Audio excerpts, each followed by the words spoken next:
have everyone's attention, please? I'd like you to stand to salute the flag and pledge allegiance.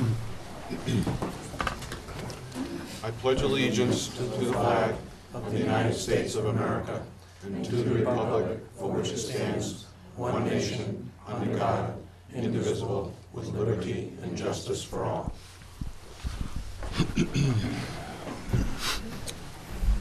Thank you. Superintendent McCormick, I'd just like you to validate the posting for the scheduled meeting. It has been posted in all of the designated areas. Okay, that would be at the SAU office, on our website, the schools, and sent to town offices, correct? That is correct. Thank you.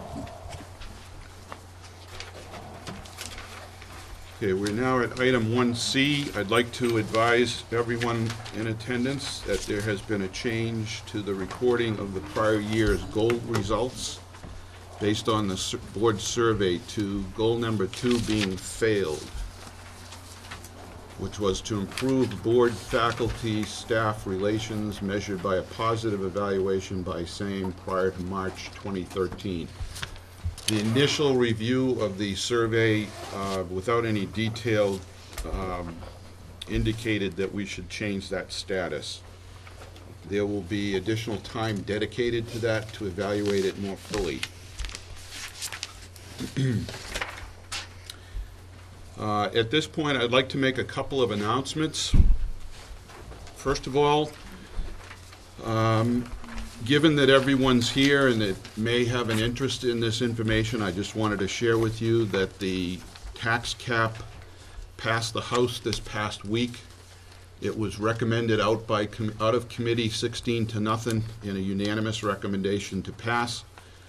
And the House passed it on its consent calendar also unanimously, so there's no reason to believe at this point that the governor is likely to sign it, and no reason to believe that's not the case, although I suppose anything's possible. So that would firmly and finally put that issue behind us. And as we saw from the vote in March, that ballot question to repeal it was defeated actually by more than those who voted it in. So the tax cap, SB2, has been passed by our legislature. That has been corrected. The other announcement I have is, and I would like to share, I don't know if I have enough copies here, but Megan McGrath has put forth an effort to increase parental involvement. That's outlined on this volunteer flyer that she has sent around. And I think this board fully supports the effort of increasing parental involvement and participation, as that has very good and positive results for all our students. If you could pass that around to the folks in the audience, I'd appreciate it. There's about 30 flyers there if you want to take one.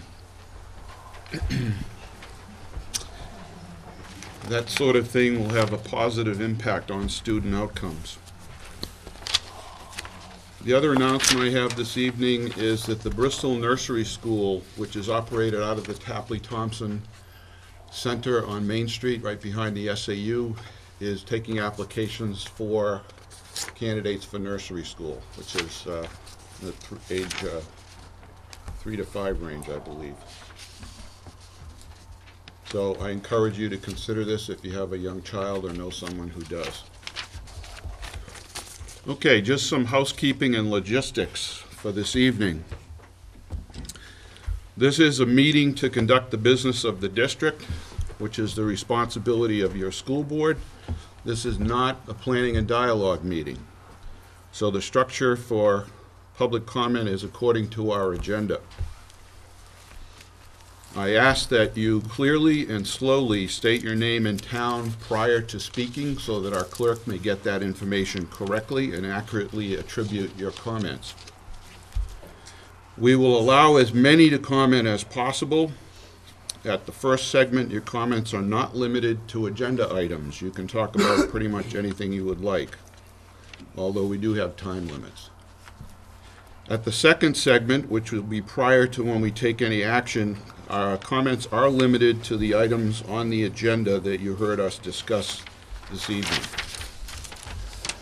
This meeting has long been scheduled to receive the report of the K-8 Select Committee in response to its charge. As has so often been the case this past year, other timely or pressing matters find their way into our agenda. So while receiving and discussing the K-8 report is the initial item for us, there are two other matters requiring some timely attention and shall also be dealt with and discussed prior to taking any action. At the conclusion of tonight's public session, we will find ourselves in need of holding yet another non-public session. In summary, we will be conducting the business of the district in essentially our normal fashion. This is not a planning and dialogue meeting, and it is not a public hearing. That is the reason that you see the configuration of the board as it is, with the members of the K-8 Select Committee in a participatory manner to discuss openly with the board its report.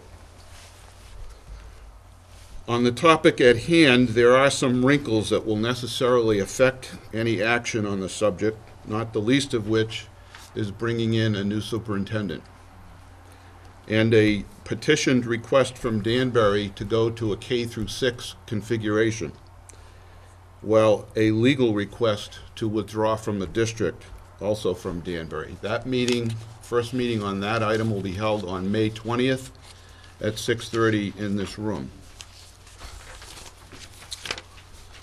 So with that covered,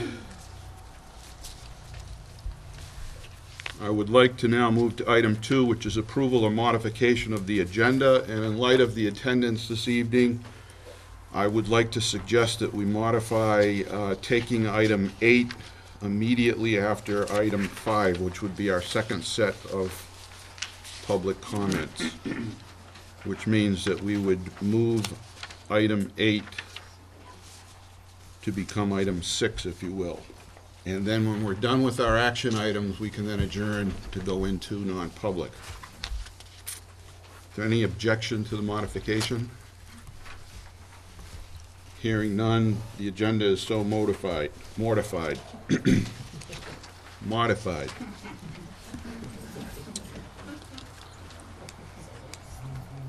That brings us to item 3, intercommunications. I would ask that everyone in attendance please sign the clipboard that shows that you are here this evening and attending the meeting. There's also another clipboard that allows you to receive the digital packets, the same thing that board members get, by email if you're interested. All you have to do that is sign up on that clipboard as well, provide your email address. And that's to suecross@sau4.org. That now brings us to item 3C, which is our initial public comment. And at this point, if there are elected officials, I do see a couple of elected officials, if not more, in attendance this evening. So we would defer to those individuals if you have any public comment at this time. Okay. Seeing none from any elected officials, are there any members of the public that would like to speak this evening?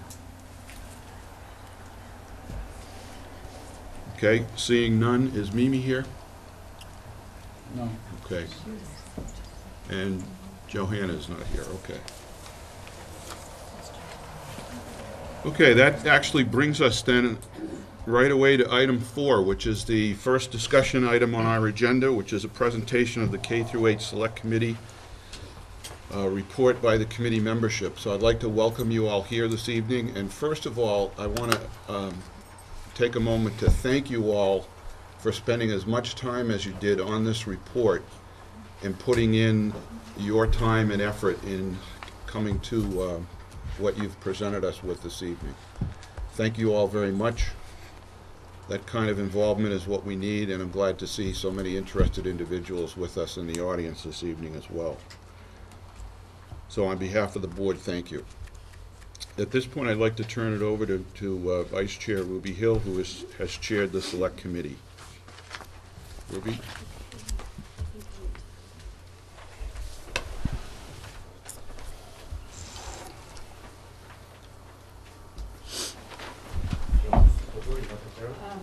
No, you can, that's Just fine. tell me when to. Okay, John. Okay. Would you like the lights out so it's more visible? I think so. I always prefer that if it's not going to be a problem. Visually, doesn't look like it might be, but.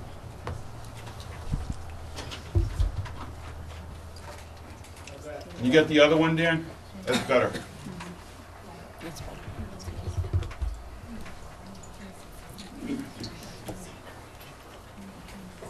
Thank you.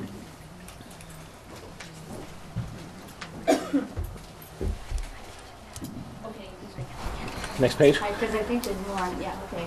And maybe even one more, yes. Okay, go ahead. Okay, yep. Oh, sorry, yeah, I said okay, I shouldn't have. That's all right. In September, the Bridgewater Healing Village School PTO members came to us and asked us to undertake a study into them piloting a K-8 configuration over 3 years, phasing in 6th grade in year 1, 7th grade in year 2, 8th grade in year 3.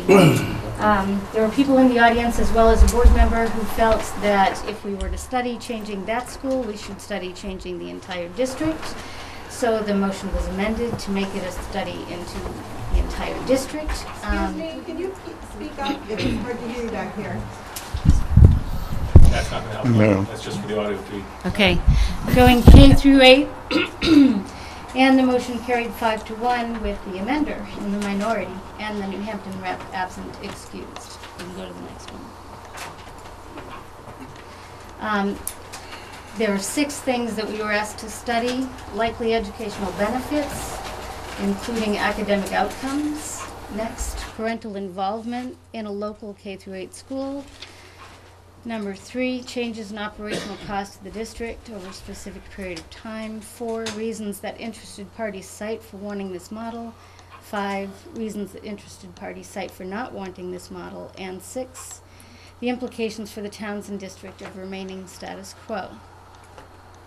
And this is the makeup of our committee. Mr. Migliori contacted each PTO and asked them to send someone representative of their school to the committee, and the one exception is Janet Cody, who's here as, at that time, simply a resident, now a politician herself. But so anyway, she's done a lot of work for us. Everyone else has too. I don't mean you haven't, but she does. She's the only one without children in the system. Okay. And initial findings, Matt is on for kneecap, and that laptop has the appendix so that you can toggle. Can you just go to page 21 of it? Give me a second.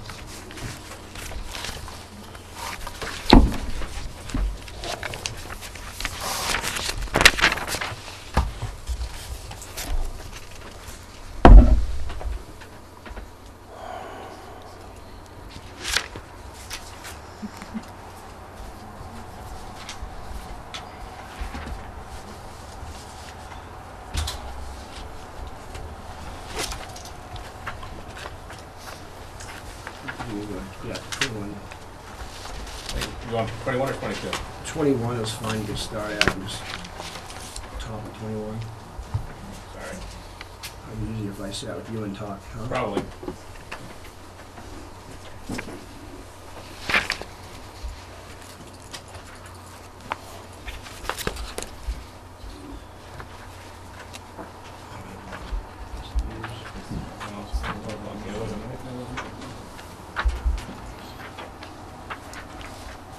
This is some of the food, so this is page 21. So, scroll down.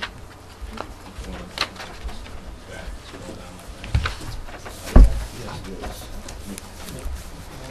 Shows up that way on PC as well. What was that?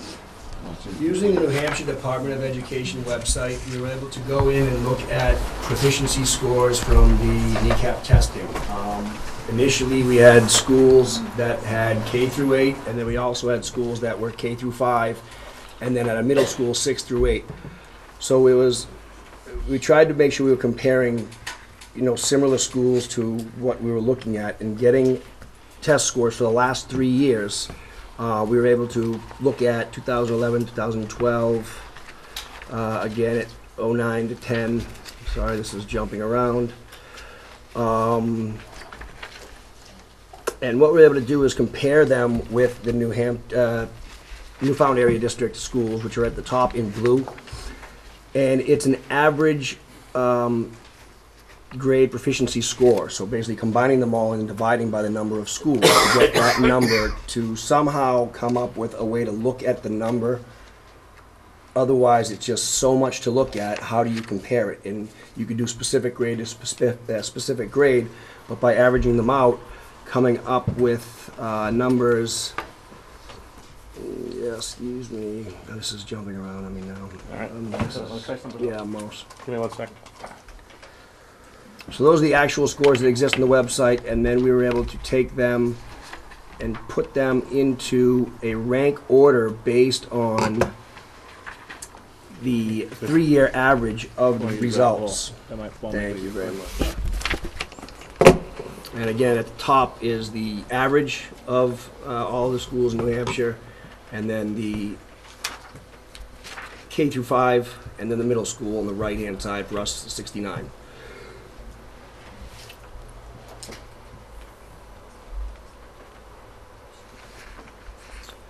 The next piece of it was able to take the cost per student that was listed also on the New Hampshire Department of Education website and put it into a comparison with cost per pupil per school.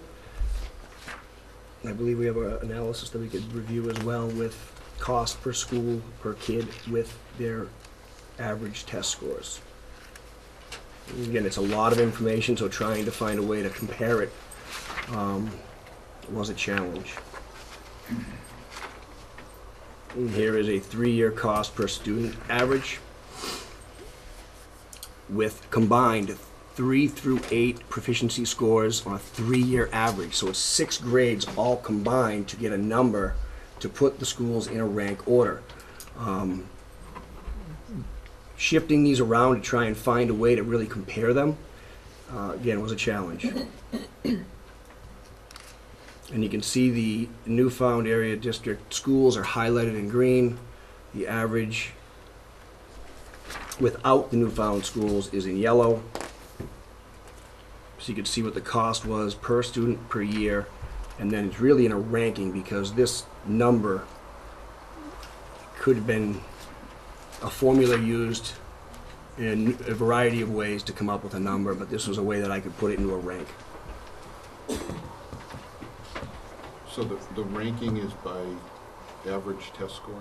It's combining them all from 3rd grade to 8th grade over a 3-year average. It's a 6-year grade span combined. So it's looking at the whole school, not just say looking at 5th grade in a K through 8 and 5th grade in a K through 5. To get a better feel for the entire education for that 6-year period of time.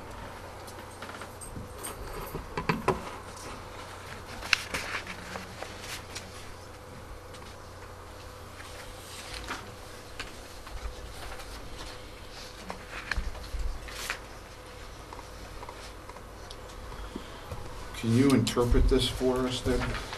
Which one are you looking at? Exactly. I know what you mean. It's a lot. Without the formulas myself in an Excel spreadsheet, I can't tell you exactly the numbers. I have to go back to that form. And which sheet are you looking at right now? On page 28. Okay. This one, the one you just had. Yes. So is it just coincidental that Bridgewater Hebron is at 100 in this? I looked at that earlier too. It's not on 100% because basically the formula would be all of their proficiency test scores added up and then divided by number of grades. I looked at that myself and said this can't be right. It can't be higher than 100%. Again, I don't have the exact formula for what it was used to get them in this rank order, but I could go back to the Excel form and figure that out for you. But this was a way that the formula that I used, adding them all up and then dividing them all by the same number, got me this rank. Okay, but the ranking looks pretty consistent, right? And accurate. I mean, it may not be 100, given that there are some 98s and 99s above it, but that's what the test results look like in general. Okay. I just wanted to be sure about that, because that kind of stood out. Stood out to me as well today. I was going to ask to have it stricken from the report without me being able to clearly tell you the formula that was used. All I do know is that I used the same formula for all of them, and this is what was spit out to me. Okay. But this is in a PDF file where I can't click on the box and then tell you exactly my numbers. And it was done early in the report research.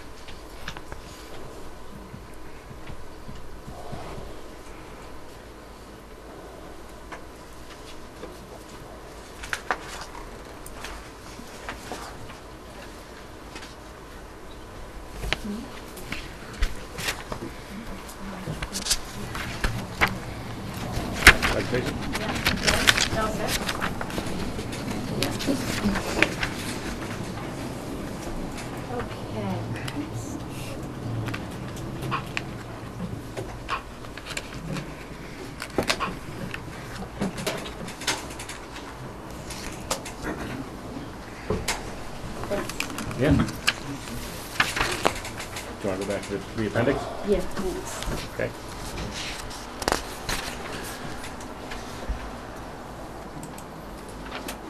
You know which page it is?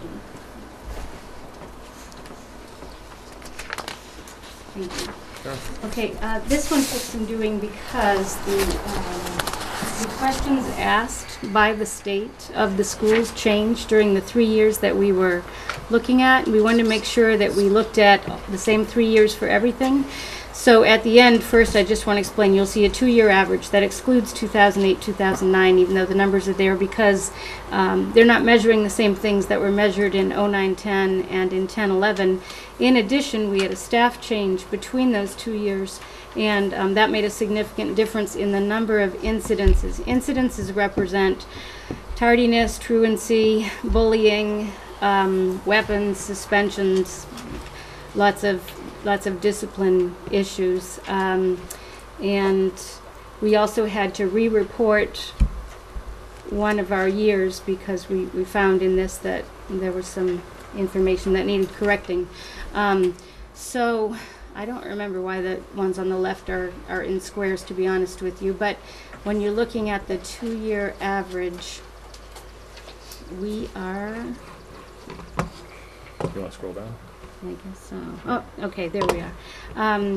We had 110 per year with the 2-year average, and this is an upward going sorting. So we excluded Waterville Valley because we excluded them in everything else because it's such a tiny school. It was an outlier statistically in many ways. You know, they spend like $30,000 per child or something like that. So we didn't include them for anything else, so we didn't include them for this either. And so that's where we fall in the 2-year average.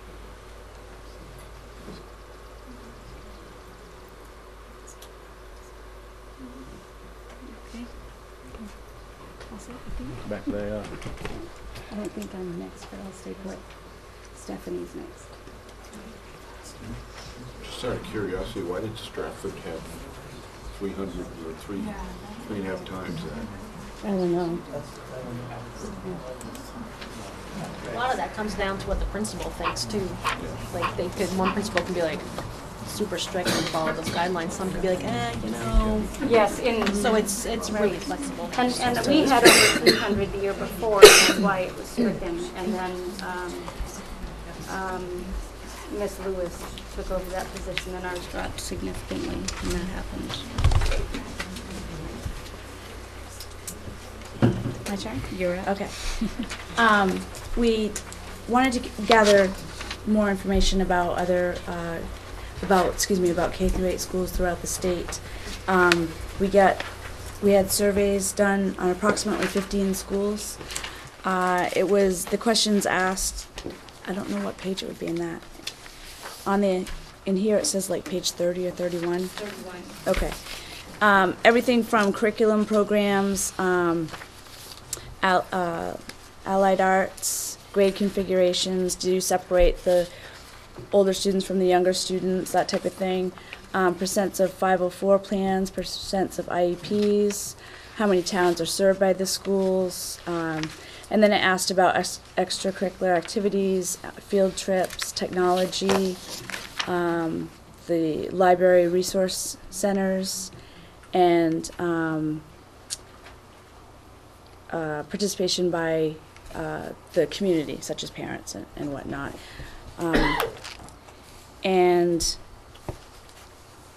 we each had taken a few of schools to get this information from, so it was spread out. But we tried, well, they're all listed in here, but for example, Deerfield, Andover, Lyme, Auburn, and I believe all of these schools were also represented in the data that we've seen as far as number of students and cost per student. This just gave us more information about how the students themselves, what their day was like, how their school was set up, and that type of thing.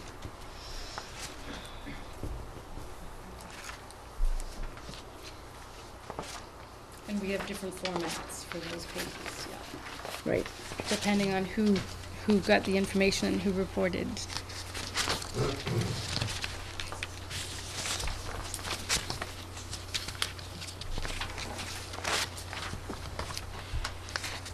And then, Steph, there was one page in there about specifically co-curricular offerings, and it's page 56 in this report, before Lyme and Fremont.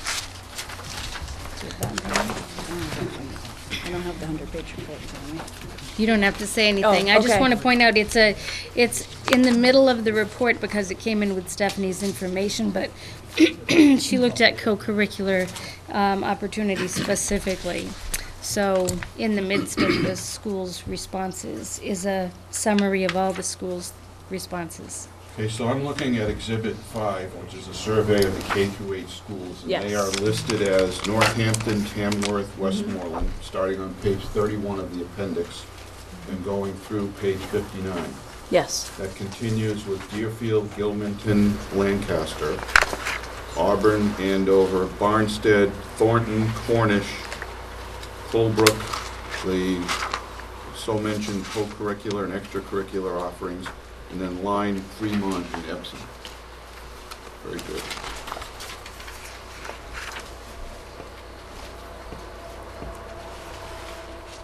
I just want to kind of keep those that might be watching at home up to speed on where we're at in the document, which is available on the website at sau4.org. But when they go to the website right now, there's a red link that does not include the appendix, so you have to scroll down to find the appendix. Right. And it's called Appendix on PDF. So it's not linked to the report. Correct. The data's out there. Right. But it is hard to find. Did you separate the ones that have one K-8 school or multiple K-8s in their district? They didn't have. Some of them have, like we will have multiple K-8s. Mm-hmm. And we've done this. And then you compare, you're given the statistics there in our readings for individual schools, but if they have multiple K-8s or just one K-8, it makes a big difference. None of them had multiple K through 8. We'd be the only one that have it then. The only one out Oh, I'm out sorry. of this Yeah. survey. Yeah, because we We're not didn't, comparing apples to apples. we didn't look at all of the schools in the Plymouth district, which would all be K through 8. Yeah, Plymouth District has More K. than one K-8. Yes. That's what I was wondering. We got I'd just like to point out that that's not one district, that's multiple districts, Right. one SAU. Right. A huge difference. Right. Right. And it's the same thing, right. So all of them were independent elementary districts that we looked at. They're just elementary, independent. As to say, we're going to be a lot of districts into one. I don't know how you can compare the scores and stuff when they're individual. It's a big difference. Well, we did what we were asked to do. All on figures and no good. Can't beat the old man. Why would the Been around the test block. scores be, Yeah, why would the test why scores would be the test different? scores be different? If you have more than one Just sit there, I mean, It'd be in the completely school. different. You're comparing, like, we have 5 schools, whatever, you're comparing our marks with one that has just one school, K through 8. It's a big difference. But they have the scores for each of our individual Individual. Yeah, Which one you elementary compare? schools. You can just compare our best, and that's it. No, you have to look at all of them, Yeah, look at all like of them. they've shown. And you average, but we don't have that system.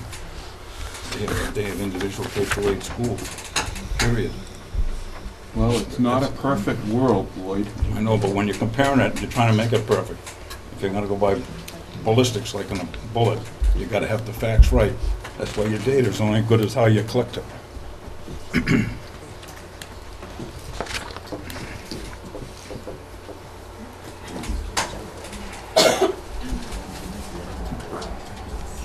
Okay, I think you Next can page. go back, yeah. Okay.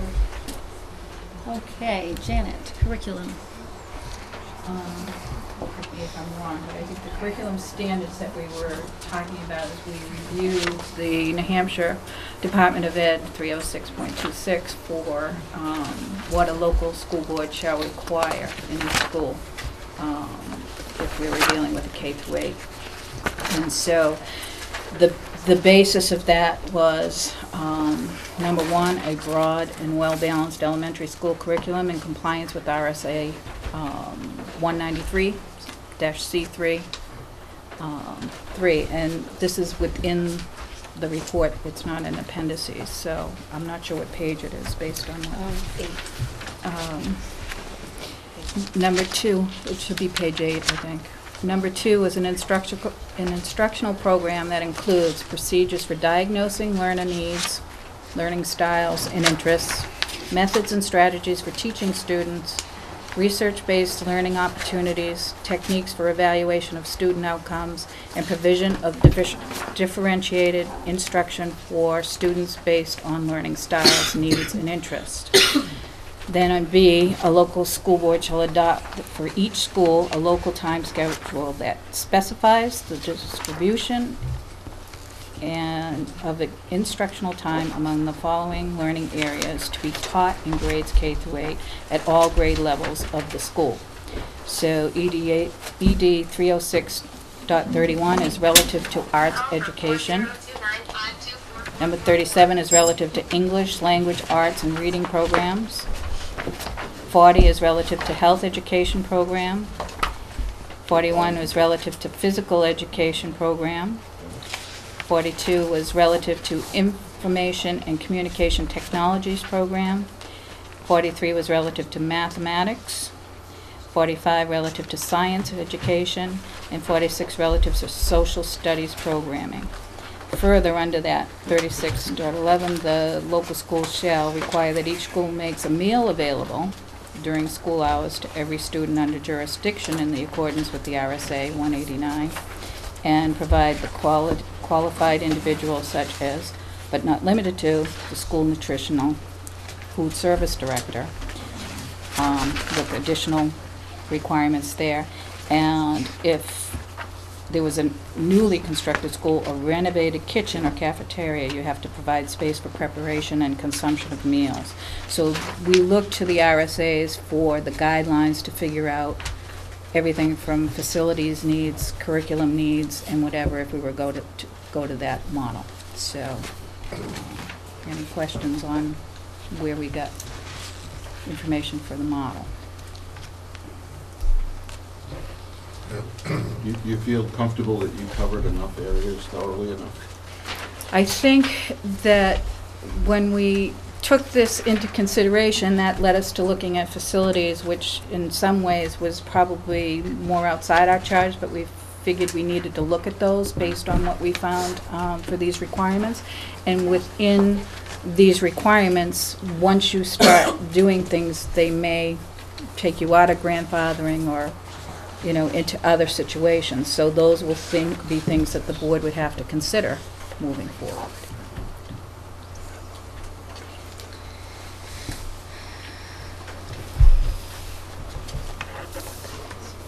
Anyone else have questions for Jim?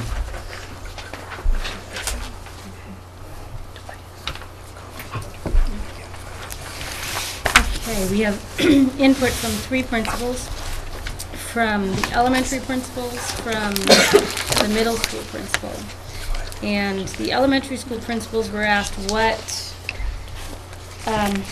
if anything, would have to happen at their school to make it K through 8. They were asked to tell us if it was really not possible, or if it could be done, but only provide a minimum education as opposed to an adequate education. So what they did was they outlined for us structural needs in each case, and the number of classrooms and how the classrooms were currently used, and then we toured each school as well to look at those things. And then for the elementary teachers, first of all, they didn't just send these independently. The 3 of them met with Dr. McCormick so that they could have a larger group of people assessing the schools and giving us a response. They both identified some possible district-wide obstacles. I just want to make sure they were the same, yes. And they're in our report, but look at federal state school choice legislation allowing students who attend a school in need of improvement to attend other non-SINI schools. This has not been an issue for the 6th, 7th, and 8th grades, with only 1 school offering those grades. And that is also something that we found when we asked K through 8 schools. We said, what do you do about your school if it's in need of improvement? Where do kids go? And they said they don't go anywhere. They stay there, just like they do at the middle school. So there isn't choice. Isn't that to Lloyd's point, though? They're all individual K through 8 schools. Right, so their students stay there, which is what they're saying. In 6th, 7th, and 8th right now, being in a middle school is not a concern because they don't have a choice. Do you get what I'm saying? Right, but in our case, if the school is in need of improvement in our district, because we would theoretically have multiple K6, K8 schools, whatever it is, it implies that you would have a choice. Yes. Okay. Yes, okay, I get what you're saying, yep. By the way, these appendices are Exhibit 6, and they start on page 60 through 63, for those that might be following along. You'd want to look at teaching certifications to ensure that we have properly certified teachers at the K through 8 schools. We'd want to look into distribution of equipment and materials needed for 6th, 7th, and 8th at 4 sites instead of 1. Specials. With the added number of students per elementary building, the district may need to add teaching staff within art, music, PE, and ICT to service students. Currently, these teachers travel between buildings. We would want to look into the cost associated with offering co-curricular activities, sports, clubs, etc. as a district. And we would want to look into the cost associated with providing foreign language to our 7th and 8th grade students from 4 different buildings. And then Mr. Chase's, I have to go to the appendix because it's listed separately, page 73. Exhibit 8, page 73 through 76. And I'm intentionally not talking specifically about facilities information because I don't want that on television. So that's why I only read there, possible district-wide obstacles so that crazy people don't know what we have and don't have. Clarification on that: for safety purposes, we are not putting the floor plans out on the web that would show methods of egress, exit, entrance to each of the classrooms, just because we thought it would be prudent not to do that. And also the report has lines stricken from it that refer to specific things like that. So the version that's on the web is not, it's been edited since it's available to the public. Excuse me. I have to find where to start on this. I'm going to just list his concerns. So first concern, when it comes to the educational benefits of a K through 8 school versus regional school, he looked at NECAP data for Andover, Plymouth, Campton, Ashland, Holderness, and Thornton, and average growth in the areas of math and reading. And NMMS growth was greater than those. He didn't say from where these schools began, so I don't know if those growth rates bring them up to where the others are, or if that means that they exceed the others, because growth is based on where you began, so I don't know. Parental involvement. First, he's worked in 2 K-8 schools as well as middle school. So he said, I'm sure that the distances that need to be traveled in Newfound contribute to a lower rate of parental involvement, but it is not the only reason. My experience in K-8 is that as students progress through the grades, PTO membership and volunteerism falls off sharply when the students reach middle school age. And then he listed academic concerns, science labs. I'm just going to summarize. Science labs, the Read 180 program, which is a reading intervention program for students with below grade reading comprehension, that was purchased during the 06-07 year at a cost of $60,000. There is a staff member trained in its use, and they said he said he's found the program to be effective. Would we be able to recreate it at other sites? Algebra, French, and Spanish, same concern as the elementary principals. Tech Ed lab. The middle school has a full-sized lab for Tech Ed. As the high school currently does not have a formal Tech Ed program, this would seem to be the end of the program. In the proposed model, only BES would have a Tech Ed lab.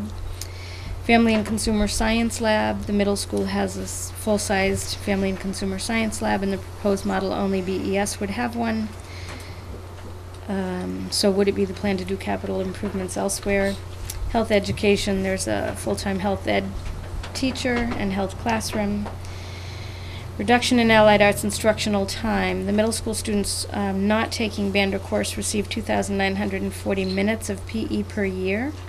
Elementary model provides 1,440 minutes per year. Art and music at the middle school are 1,960. Elementary provides 720. Band and chorus, talking about the strong music program, one of the strongest in the Lakes region. I'm concerned that, splitting the students up would decimate these programs. Athletics. The middle school has 18 athletic teams. An offering I doubt could be replicated at 4 elementary schools. Again, they raised concerns about that in the elementary report. And co-curricular programs, which in this case included clubs, jazz band, math count, spring drama, yearbook, DI. And then talking about HQT, making sure teachers are HQT. And that's it.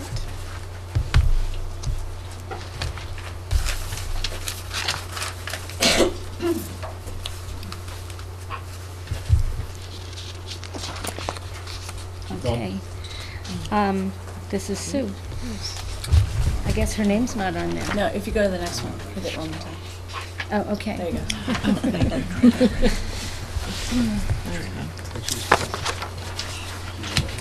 I just want to explain that the report was written in different parts by different people, so I'm giving them those parts to speak about that they wrote, and then I tried to make it sound like it had one voice after they submitted the different pieces. In the draft? Mhm. Is the report in the draft? I'm sorry? Are the reports in the draft? Like, I don't have a copy of it here on what you sent out. I don't have a copy of what...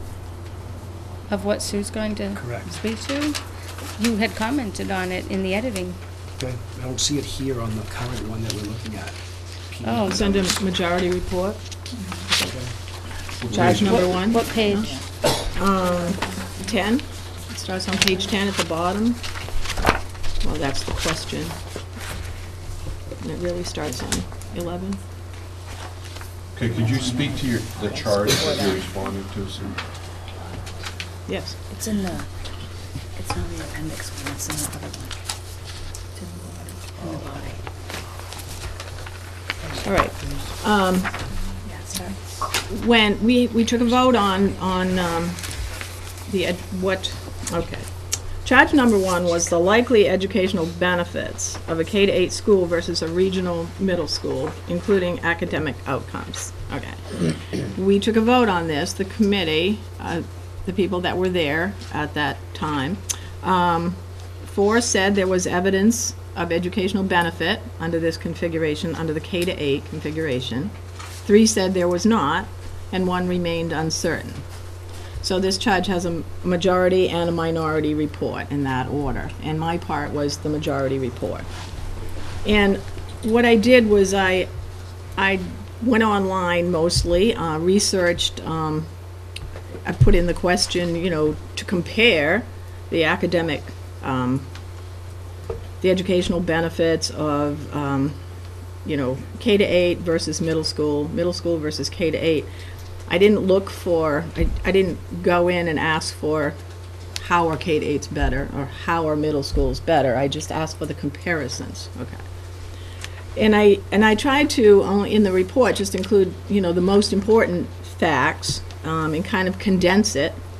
So therefore, a lot of the things in the report, in these few pages, I feel are important. And, I feel that that's all pretty relevant. And if you did go in, I did cite these studies in the body of the report. And because these reports, these studies are very long. One study could be 100 pages or so. So if anybody wanted to go and look at these studies that are referenced in the report, you would find a lot more information too. It would be interesting to you, I think.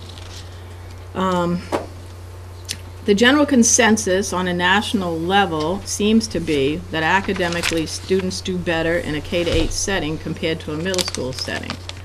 And the following information has been taken from a number of studies on this topic. And I won't read every word. You can go to the report. But there were a lot of things that stood out. Let's see. The first study cited was in the Journal of Research on Adolescence, 2010. It was called 8th Grade School Form and Resilience in the Transition to High School, a comparison of middle schools and K to 8 schools. That's the name. Okay, and they examined a set of academic and social outcomes in the 9th grade, comparing middle school attendees with those who attended K to 8 schools. One of the findings was that students who attended a middle school for 8th grade have grades in the 9th grade more than 2 full points lower than students who went to a K to 8 school. Additionally, students who attended a middle school are more likely to fail a 9th grade course relative to those who attended a K to 8 school. There was another study done by Vaughn Burns and Alan Ruby, comparing achievement between K to 8 and middle schools, a large-scale empirical study, it was called. It was published in the American Journal of Education. Seems to be highly regarded by other scholars because it's cited in a lot of other studies. In this study, it is stated that research shows that middle grade students attending K to 8 schools show distinct advantages over middle school students in both academic and non-academic areas.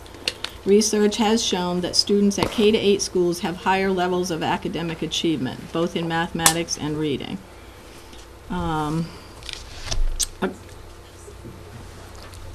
Okay, according to schooldigger.com, that's a really a good source. For the year 2012 to 13, all of the K to 8 or pre-K to 8 schools in our area achieved higher combined average NECAP scores than our middle school. This information is pulled from the New Hampshire Department of Education website. The K to 8 and pre-K to 8 schools have average combined scores ranging from 156.0 to 177. With most in the 160s. Our middle school score was 143. Another statement from that same study, the Burns and Ruby study. In addition, however, it says students attending K to 8 schools have also been found to have higher rates of attendance and better performance in terms of emotional and social outcomes, such as self-esteem, leadership, and attitudes towards school. These social engagement and attitudinal outcomes are extremely important, not only as outcomes themselves, but because they in turn then have effects on student achievement. Parents praise the greatest sense of community that they feel exists in a K to 8.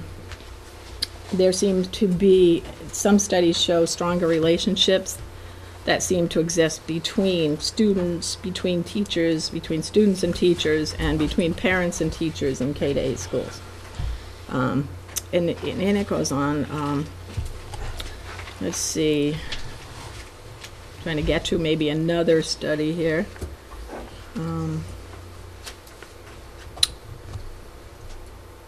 There's also the extra transition to a new school that middle school students must make.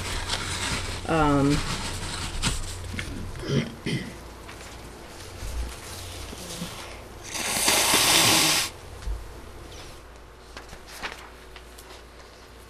don't want to be too repetitious here. According to a study called the Middle School Plunge, done in 2012 by Professor Martin West of Harvard and Guido, thank you, Schwert, of the University of Munich, as compared with students of K-8 schools, middle school students not only score lower on achievement tests, but also are at increased danger of dropping out by 10th grade. The study was done on districts across Florida, including urban, suburban, and rural districts. It was found that the relative achievement of middle school students continued to decline through 8th grade, and the gap was not lessened in the 9th and 10th grades. The study also found that the negative effects of entering a middle school are most pronounced in cities, but they remain sizable even in rural areas.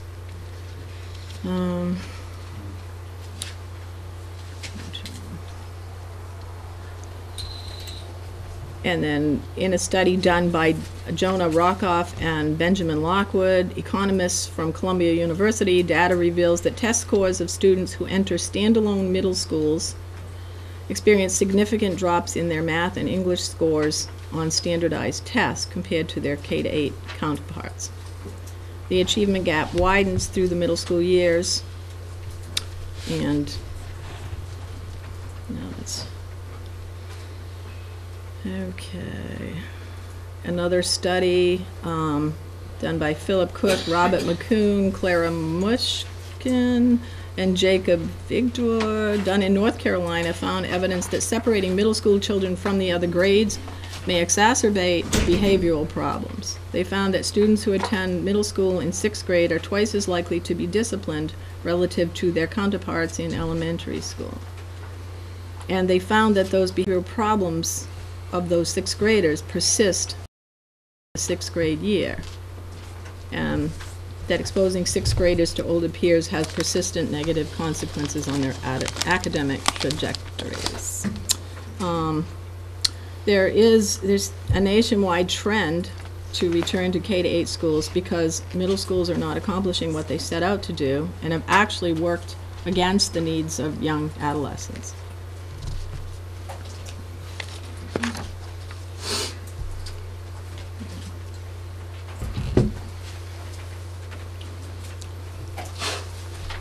Next slide. As long as nobody has a question. Yep. Matt? The last study where it says the exposure to the older kids, aren't they having that same exposure to the older kids in a grade?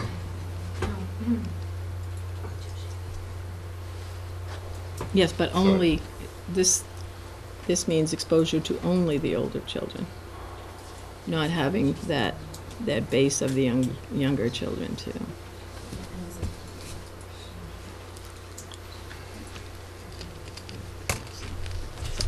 It's a good point. For the minority report, we were charged with giving reasons that we found that would not support finding the academic outcomes were better for one model than the other. You will see that there is a dip in grades or academic performance, students going from 5th grade to 6th grade. You would also notice that kids going from 8th grade to 9th grade will have a dip in their academic outcomes. So there is a large support that says change of school causes a decline in academic performance, not just what the structure of that school is. So to look at just the numbers here and comparing apples to apples, there was no evidence found that could clearly determine which model was better than the other in regards to educational benefits. We looked at the available research on grade configuration and concluded that little evidence existed to determine a cause and effect relationship between grade configuration and academic achievement. There are so many areas to consider besides test scores, school size, socioeconomic factors, and countless other variables, so academic achievement results could be attributed to reasons other than grade configuration. The teacher that may be at the school could be one factor. The debate over this question has been going on since the late 1990s. Year after year, the same conclusion is derived. Grade configuration is not the magic formula to increase academic achievement.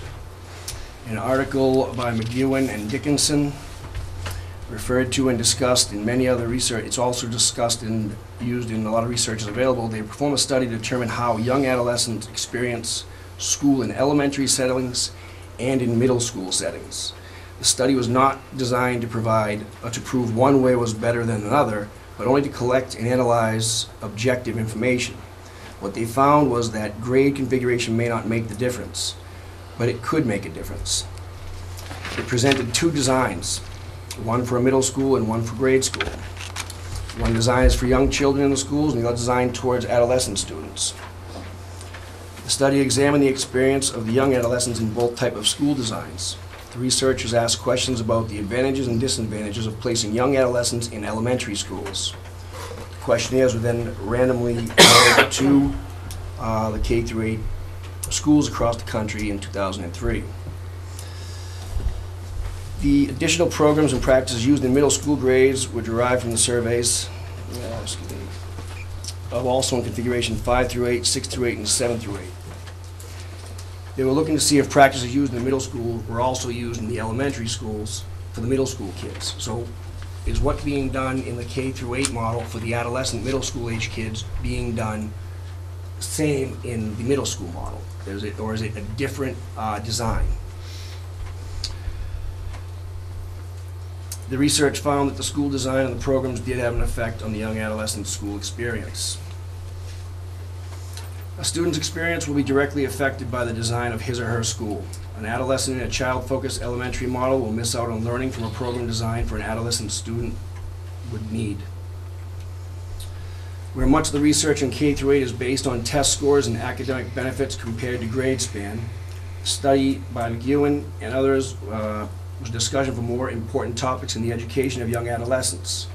A K through 8 school may have a design in place to focus on the children in grade K through 5. Middle school design is for young adolescents. Kids in K through 8 school are in a school with a child design plan and may not get the developmental needs met by the middle school design that a middle school design can provide. Course selections were lower in K through 8 with more electives offered in a middle school. Grading for students was on an individual teacher determined basis in the elementary school, and a collaborative curriculum decided upon by a department of teachers in the middle school has all kids on a similar grading scale. I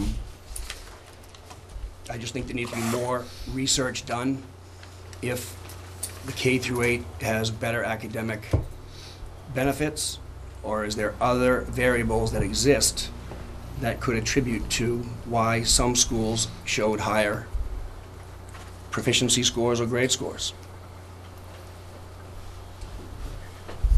I have a question for both Matt and Sue. Isn't it true that you can find research that will espouse the benefits of one side or the other? Correct. Throughout the literature that exists on this topic? And for every research that you find that says it's good, you have other that will say you're looking at a rural design or an in-the-city design. You're not comparing what we have to what the other studies exist. Now, there's a nuance here that I'm trying to get at. Is it that the research, is there research that's positive for the middle school environment without being critical of 8th and vice versa? Is there research that's positive for the K through 8 without being critical of middle?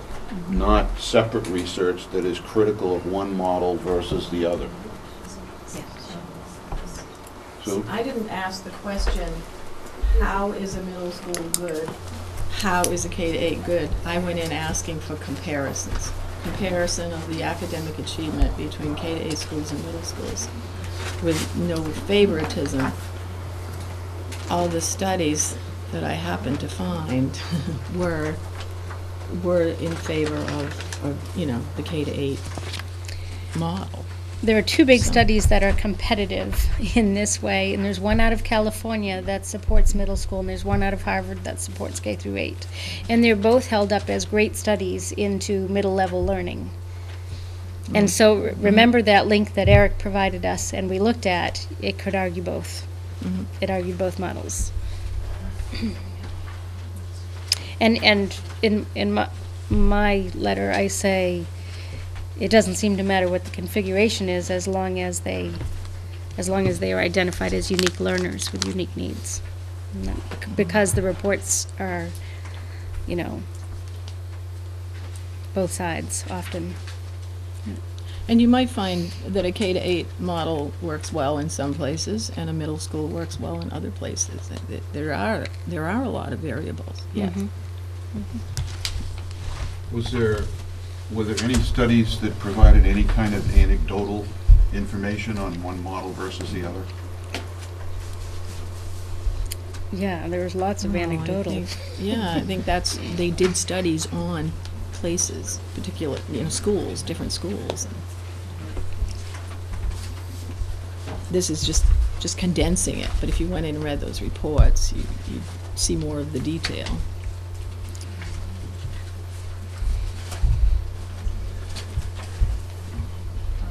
Vincent? Yes. There's a website that's called www.mgforum.org, which is a national forum for accelerating middle grades reform.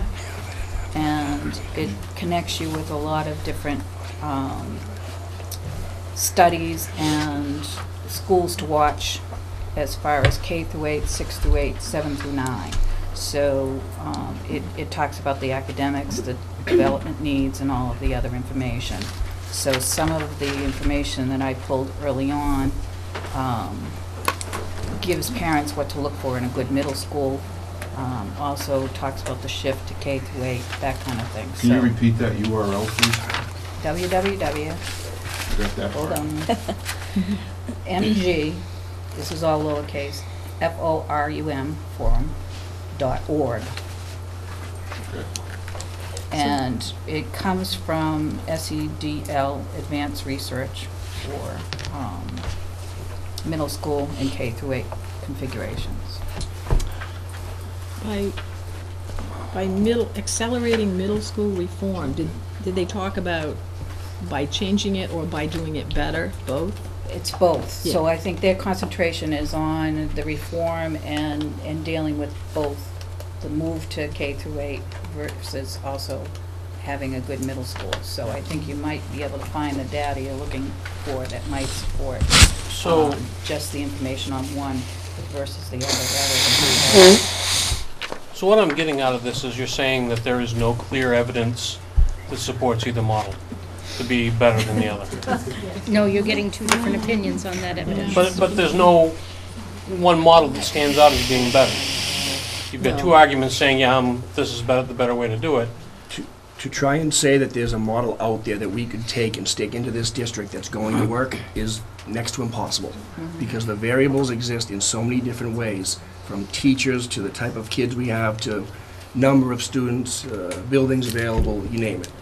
So building something specific for this district would be a better, in my opinion, a better model than trying to take one and stick it on. So the detailed merits of one model versus the other research-wise could be argued on either way. Correct. Either side. Okay, so that being neutral, then there should be other elements that would come into play for a decision to be made here at Mashpee. in this Correct. district. I think looking at 9th grade, kids that go out of the 8th grade into 9th grade, having been in the K through 8 their entire lower school years, it's a big jump. What's happening to those kids when they get to 9th grade? Can they handle that jump that big compared to kids that go from 5th grade to a middle school? They make an adjustment there, then they recruit, and then they make another adjustment. Small steps versus one large step. And one of these studies did say that middle school students did not do as well in 9th grade and in 10th grade. That the gap widened. And those are the grades that are important for them to get into college. And What, but that's the middle school.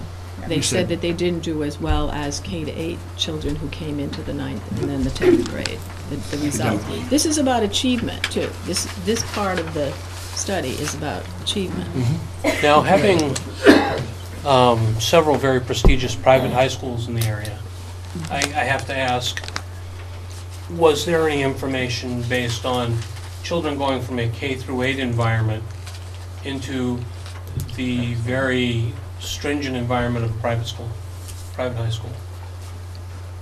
Well, that's probably outside what we Because- were because I asked to got- do, but that's a But what I good got out of point. this was there was some indication that children in a K through 8 school are given a more basic education. What do you mean by more basic? Not as many electives, not as many opportunities for enrichment, not as much sports participation. That's not what we found when we surveyed the schools. So you found information that said that these children do well when they move on. In our interviews. Well, that is mentioned specifically in the majority report. I remember reading it somewhere here that what you were just talking about. The transitions or the move No, to the the- 9th and then the 10th? Yeah. That those in the middle environment performed less well than those that came from the K through 8 environment in grades 9. Yes, it's in a few places, and I didn't give all the information that's here, but, So, once again, there's a trade-off. While the comment is true that there would be less electives because the nature of the K through 8 environment is not what it is in the middle school to pick and choose from, then you weigh that versus the apparent superior academic performance that results. Again, a trade-off that we have to decide what's important. So,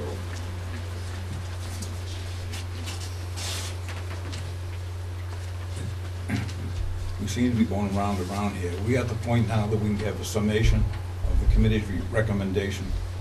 We don't have anything to give. The committee wasn't asked to make a recommendation. The committee was asked to study 6 things, so we did.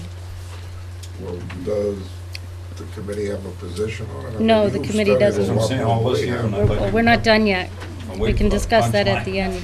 Well, I'll have to give It's mine. not our job, that's your job. I mean, it's our job too, but, not our job, it's our job. Right. there's still more to cover. We're only on charge number 2, I think.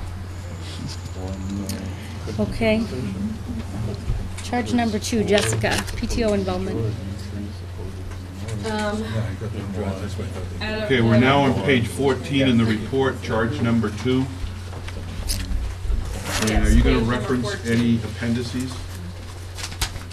I think they're all in this that I did.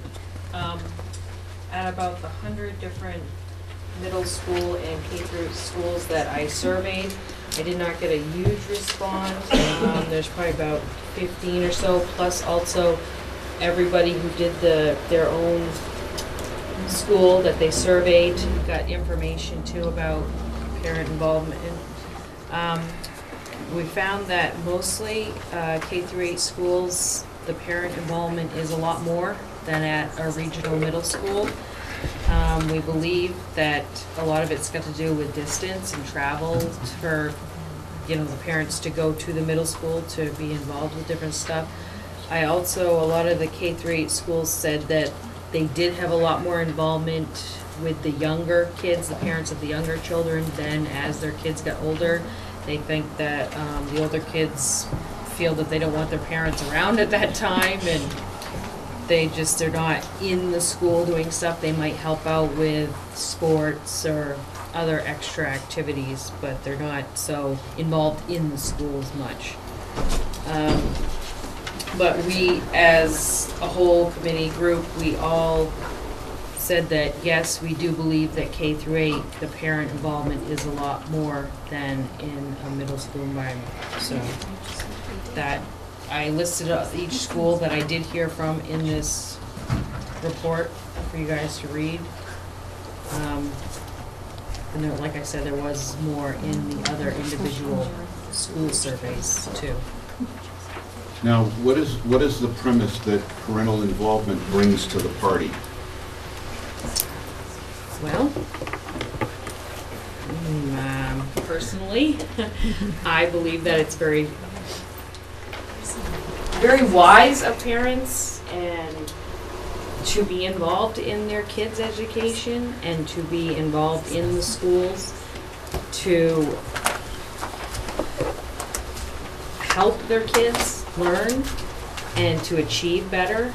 And I believe that if we had a K through 8 here, that more people locally could get involved, because, I mean, when you're driving 10, 15 miles to go to your middle school, it's a little more difficult to be involved on a more regular basis than when it's just in your own town, a few miles away. I believe that, we all believe anyways, that, I mean, we wouldn't even be volunteering here if we weren't part of our kids' education. So I think that we all believe that that's very important, to be involved and to be active and to be present in your kids' schools. So the premise of improving parental involvement is a good thing then? I believe, yes, to have the parents involved is a very good thing. We all agreed to that. Yep. Or grandparents. Informationally, I'm sorry? Or grandparents or Or great-grandparents. grandparents. Yes. So discussed it. Anybody could help.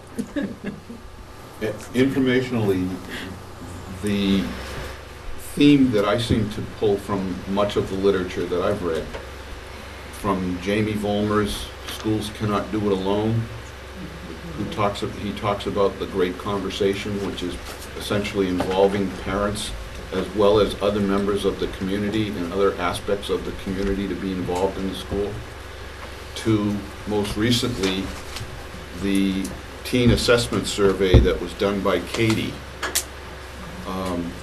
Both Jeff and I attended the presentation and luncheon, and there were a few folks, perhaps, I don't know if anyone was here in the audience. Yep. A few of us attended and heard, I think, that increased parental involvement is a preventative measure to kids getting involved with drugs. Is that a fair assessment? So generally speaking, improving parental involvement, I think, goes a long way toward improving student outcomes, whether that be academically or individually in terms of life skills.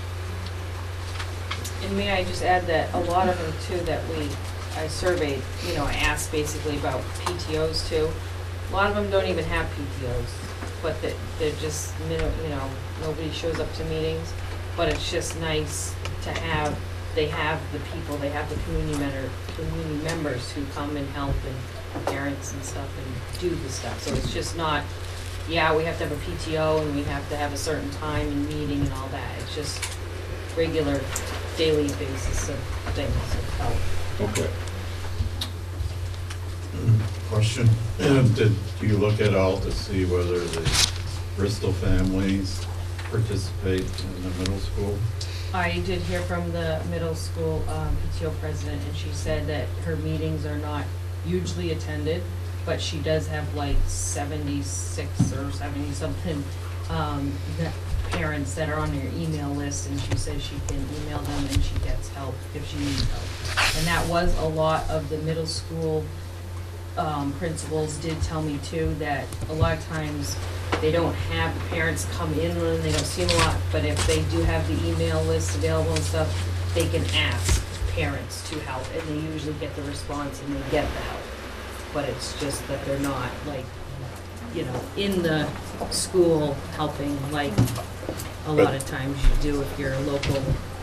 But your premise was that if if it was a local school, there would be more middle school age parent involvement in Yeah. the local school. That's why I asked, well, is there the participation by the Bristol middle school families? And it sounds like doesn't make any difference But whether it's we didn't, no, local but or not. if, like I said, if they ask, but the thing is too, is Bristol Middle School, yes, the Bristol parents will help, but then you still have all the outer towns too that, just. No, I was asking whether there was support for your conclusion that the middle school parents would participate more if it was a local school. No, she didn't say which, actual parent people from which town, no. My guess is you're gonna find that same kind of result pretty much at any PTO organization, in any town or area geographically.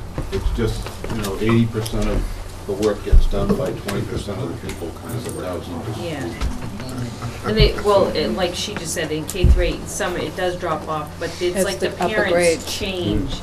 Like, instead of helping in the classrooms and doing more stuff with the kids, as the kids get older, they kind of go toward helping out with sports or helping out with, a play or things like that. They're not so much active, like showing up at school. Like as when your kids are little, you're more apt to just stop into your kid's classroom and help out or do whatever's needed. We're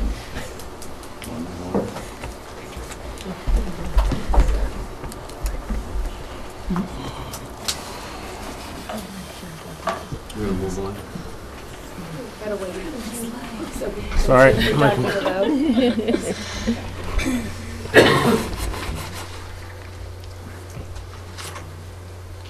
Give me 1 second. What happened? I missed that. My computer died. Oh, no. Details.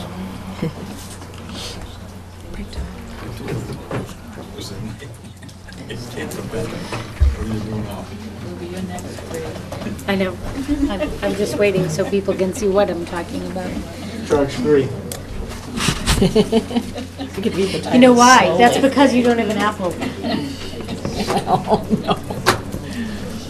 Don't listen. Don't listen. No, well, because I was in there with mine the other day, and he said that's why it wasn't working, because I had an Apple. I said, my PC's at home. Just take me a minute. Soon we will move on to charge number 3. I mean, it's just going to say charge 3. You could, whoever's doing charge 3 knows. Appendix information.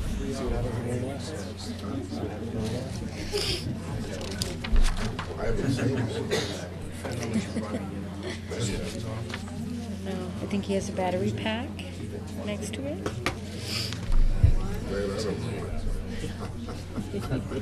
Well, if you did, I'd start asking questions. What's that?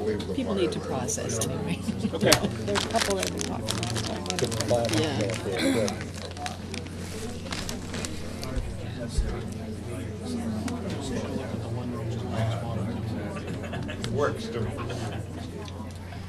Okay. All right, the next section on changes in operational costs. We had a very difficult time with this.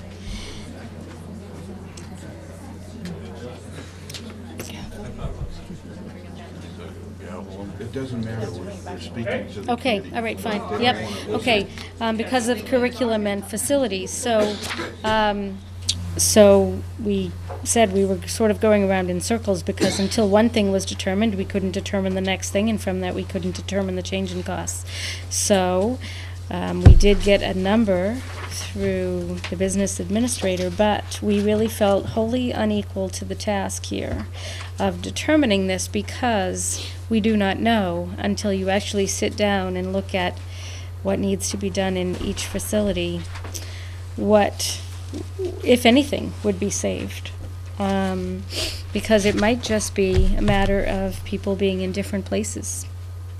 So we have the raw figure you came up with, but that was, I want to be really clear that Yeah. when I read your report, I was a little bit concerned that the qualifications I made when providing a number weren't in the report. I didn't get them.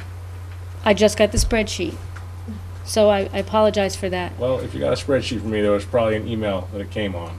And, I mean, I was not asked to cost out configurations. I was asked on a very limited basis, if this building weren't operating, what do you think the savings would be to the physical plant costs? And that's It's why nothing about teacher salaries and what you'd need for salaries Right. for teachers reconfiguring and all that kind of stuff. But I just want to be really clear that I'm not, that's my estimation of the savings of a building being shut for the physical plant costs, but not about the total savings if you reconfigure with different teaching structures and things like that. Right. Well, that's actually what I went on to say, is that we really can't tell.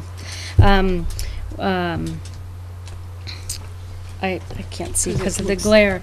You said only I said, closure and savings. I'm sorry, yeah, I did say it's only about closure, it's So not you'd be about, going into this blind, we'd have no idea of cost? not if we tried to do the whole district.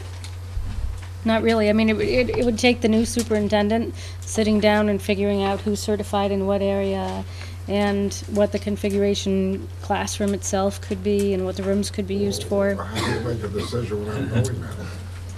Well, I just think telling that's you the what we point. have. The reason Yeah. that the question was asked, which is changes in operational costs to the district over a specific period of time, was to point out that it's not an easy question to answer. If you simply take the question that was asked of Dan, you get $1 million, okay? That's the projected cost savings. But the number only looked at the closure and savings, not at additional costs for staffing for elementary schools, for example, which is a higher cost, more than likely. Construction.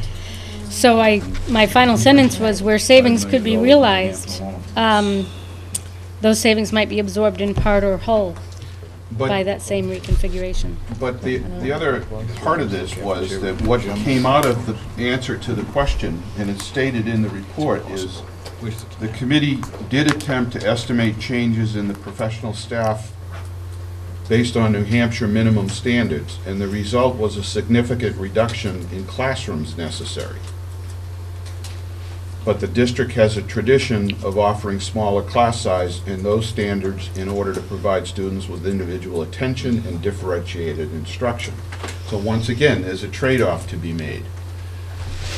And that question is an open question and will require some great detailed study that would have to be done under the direction of the superintendent, who would be the focal point and the determining factor as to whether or not it's, quote, doable or not.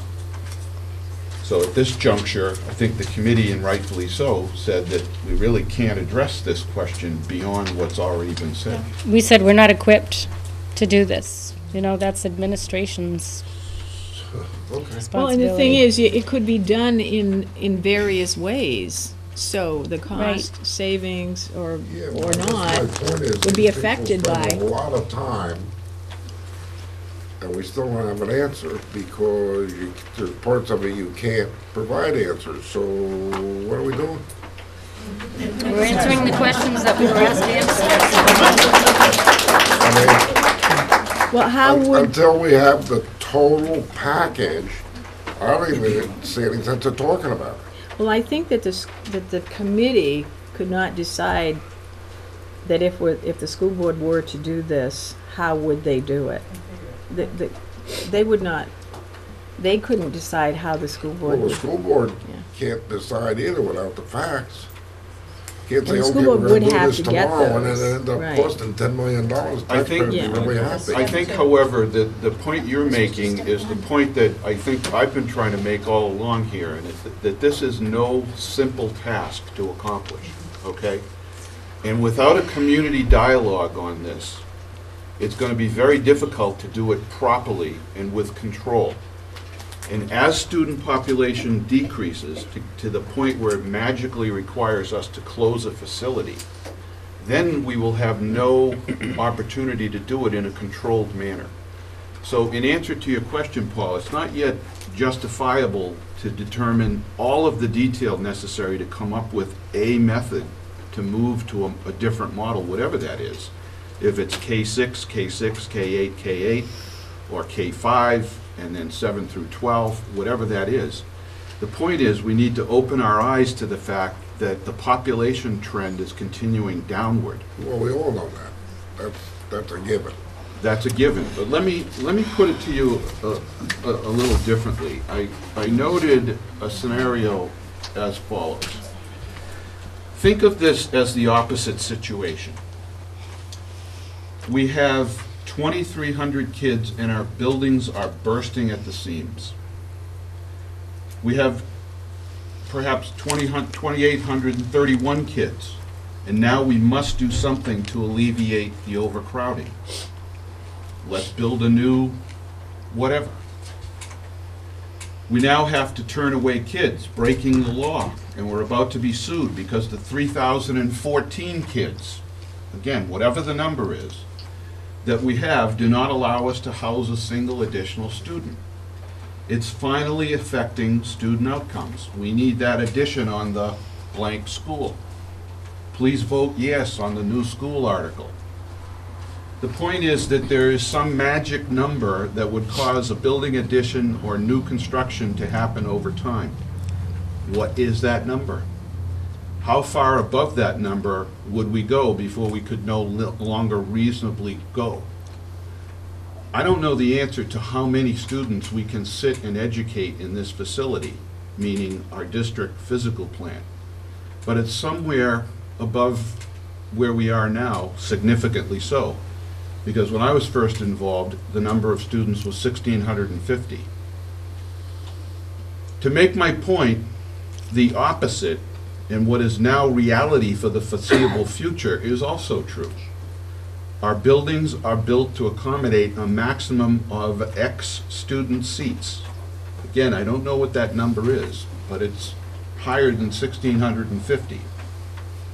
And we only have 1,255 students now. So I asked the question rhetorically, isn't it time to close 1, 2, 3, 4, or 5 of our buildings and save millions in staffing overhead costs through consolidation?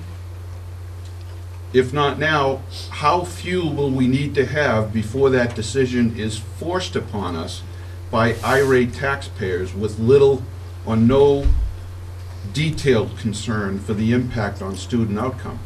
So I would much rather have this conversation now to control the future of where our district goes, given the trending downward very significantly on a consistent basis. We started out with 1,309 students. We're now down to 1,255 this year. That's since October. Yeah, I understand that. Well, and there's gonna come a time where you're gonna have to consolidate and close a building. But that's not today, and it's not tomorrow. Who knows when? Well, let me throw something out there. Let's look at this from another angle. Danbury put in a warrant article looking at wanting us to investigate their withdrawal from the district. You know why? Well, yeah, but let me follow this through, okay? Now we're gonna do a study, and we're gonna go through all that exercise. And what happens if Danbury pulls out and Hebron Bridgewater decides to pull out? Okay, now where are you? Now, just by all those actions happening, you're forced to look at K-8. Not only in the districts that are separated away, but in the Bristol district that would remain. Because you start dividing up pupils, you have to make changes. So this isn't a worthless exercise looking at the things that we don't know. I didn't say it was a worthless I think that what this tells us is that we need to consider these implications when we are considering other changes in the district and potential outcomes and unintended effects of changes in the district. So I think we need to continue the discussion with the rest of the report at this point and hear what the other members of the committee have to say on the other charges. A structure was set up in place with charges to at least get data and bring us to where we need to be. So if we could, I'd like to continue. Okay. I did both number 4 and number 5, which are cited reasons for people wanting and not wanting this model. And these are summary sections based on comments at our meetings, letters received, and some conversation, but for the most part, written words or recorded words. So when it comes to reasons for wanting this model, increased academic performance is one of the main reasons people cite for favoring this model. Proponents feel that a K-8 education prepares students for academic rigor in a way that middle school does not. Stronger sense of community. People who favor K-8 feel that younger students have role models and older students have the opportunity to mentor younger students, and older students are supported during early adolescence and all the challenges that come with that age by being in a place that is safe and familiar. They note that an 8th grade student is more prepared socially and emotionally to merge with other students than a 6th grade student is. Less transitions, less time spent on the bus are 2 additional reasons. And then reasons cited for not wanting the model. Co-curricular offerings were the main reasons cited for not wanting this model. Concerns centered not only around what would be offered, but also on the length of instruction and the depth of instruction. The elementary model often provides co-curricular instruction 1 day a week or for a limited number of weeks, and the main purpose is exposure and enrichment, while in the middle school model, the main purpose is a level of mastery and an introduction to vocational skills. Another concern heard often was about mixing small children with early adolescents in the same building, with the differences in physical size and strength as well as the social behaviors of the 2 groups being a potential problem. Additional concerns were raised regarding curriculum in the areas of math, vertical integration, and cross-curricular opportunities.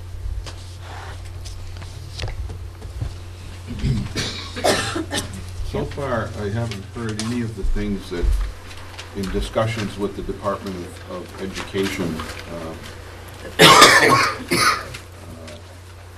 I was given some general information about reasons why moving to a K-8 seems to be, I don't want to say popular, but a trend.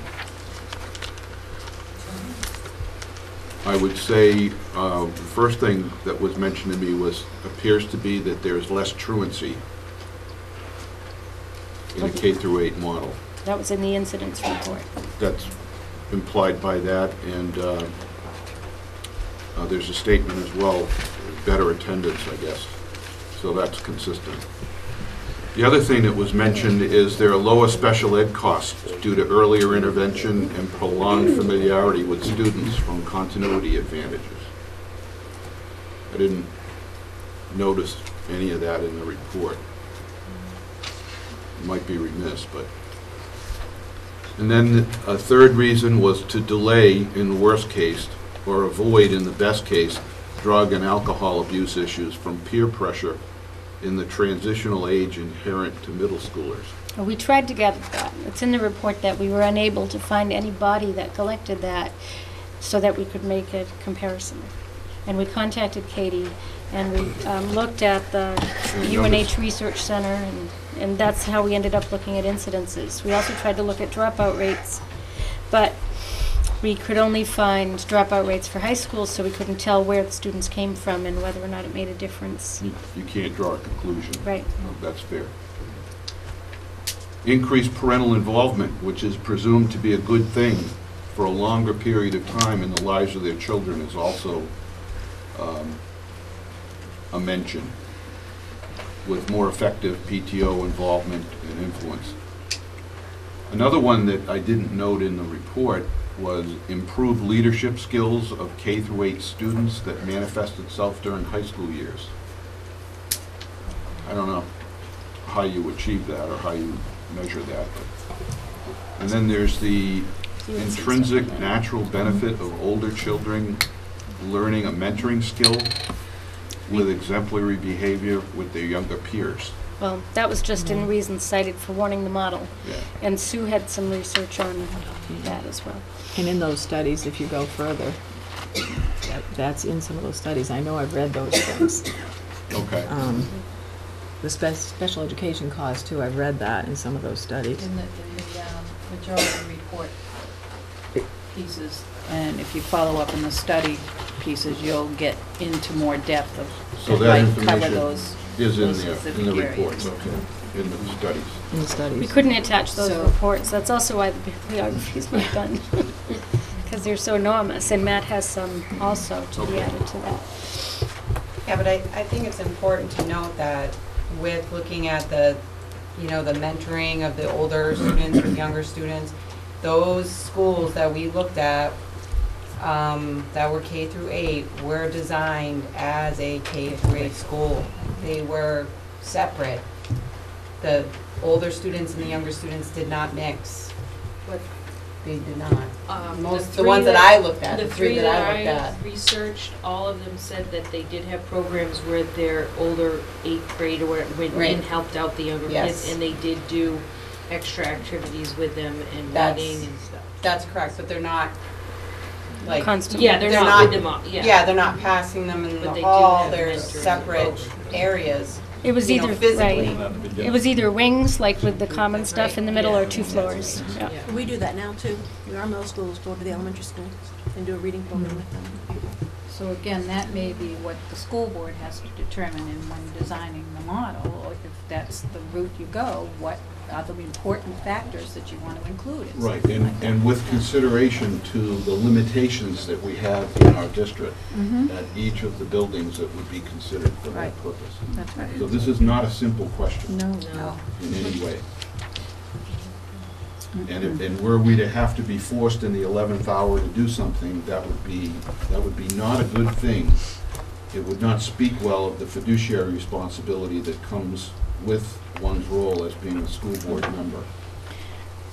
The other point I want to bring up is you're talking about trend, and that in some of the information and studies that we looked at is that's part of what the downside of this is they talk about this as a trending to K through 8 and trending back to middle school models.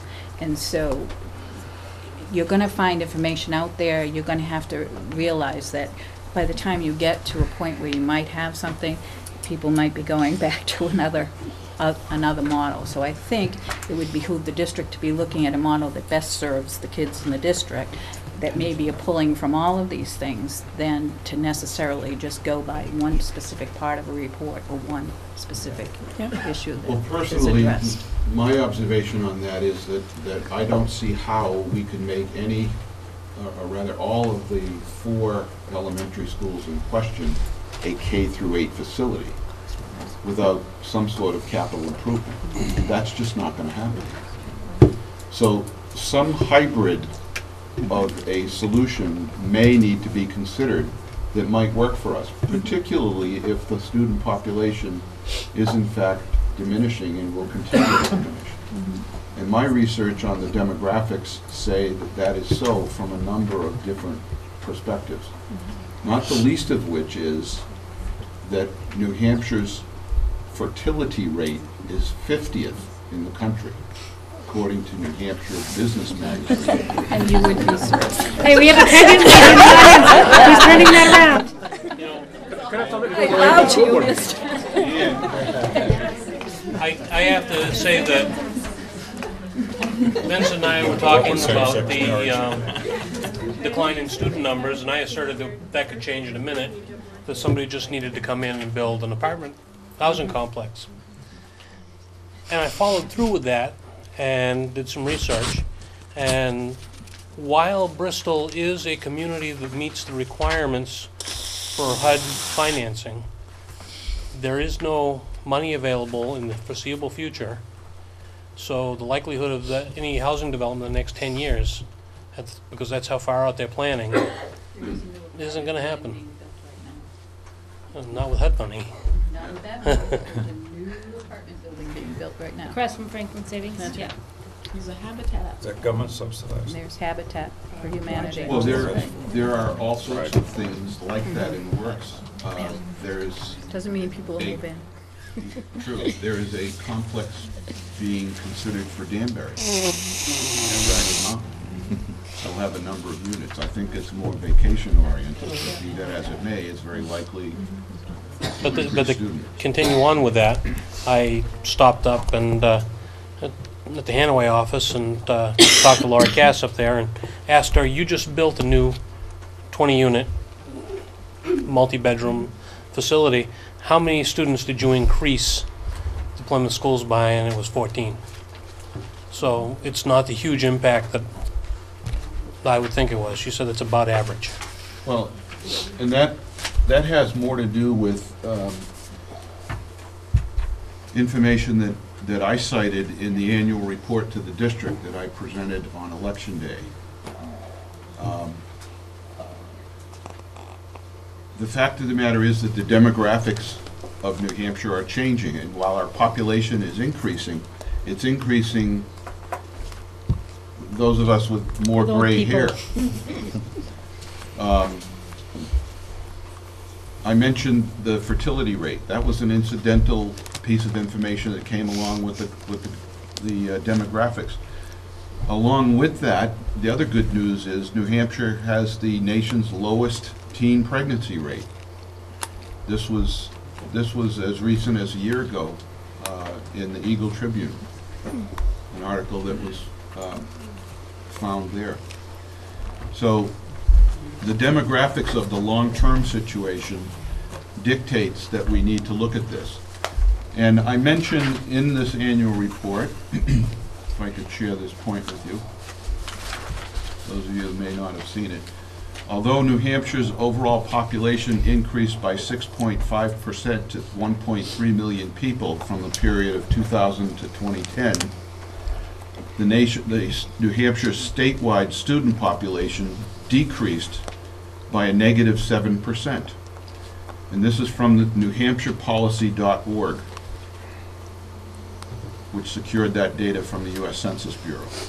So using our own district records, in 2004, the student population has trended downward from just under 1,500 at that time to the most current data point, which at the time of the writing of the annual report was 1,263. We're now down to 1,255. So we now have 62 classrooms in use educating our K through 8 population that could actually be accomplished with 45. And that has to do with a modest class size of approximately 14 to 19, depending on what you want to go with. So no matter how you do the math, those are the numbers that we're looking at. And the significant